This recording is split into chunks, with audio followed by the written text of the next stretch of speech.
On Christmas Eve 1992 in Queens, New York, a real-life young married couple faced the consequences of stealing from the mob.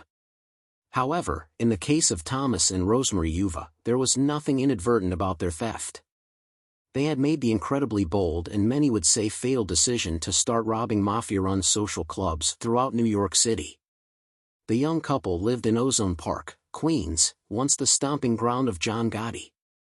Thomas, then 28, was an ex-con who had done time for robbery. Both were in need of money, so they hit upon a not-so-brilliant plan. They stick up Mafia-friendly social clubs that were owned by the Gambino and the Bonanno crime family, robbing whomever they found inside of cash and jewelry. The two hatched a plan. Thomas would storm into the club and order the men inside to empty their valuables. Rosie would wait outside in the getaway car.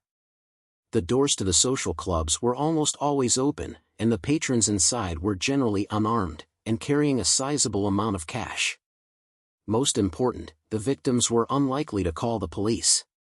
The duo were quickly dubbed Bonnie and Clyde and evidently knew that what they were doing would probably lead to disaster. They hit about a dozen joints, including the Hawaiian Moonlighters in Little Italy and an unnamed hangout on Brooklyn's 86th Street.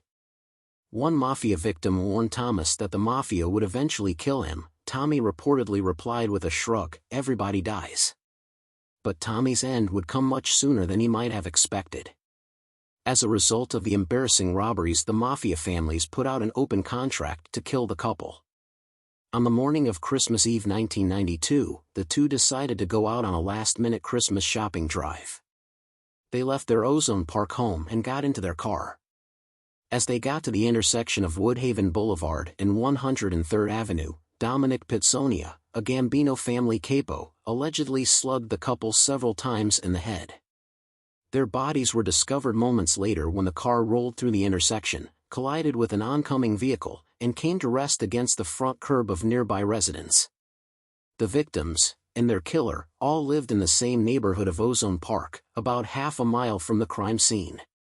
On federal wiretaps, members from rival crime families the Bonannos and Gambinos can even be heard arguing over who should get credit for the Uvas executions. In 2007, Dominick Pizzonia was convicted of plotting to kill the couple, but the federal jury found the government did not prove he had actually killed them. Former Bonanno family underboss Sal Vitale said that he and Joseph Massino had a conversation with John Gotti Jr. who told them, "We took care of it." For years, investigators suspected Junior Gotti, along with other members of his immediate crew, played a role in the murder but were never charged, and Gotti denied he had any involvement. Their story has been fictionalized in the 2014 film Rob the Mob and the 2015 film The Wannabe. The killings of Rosie and Tommy are still something of a point of pride in certain New York communities.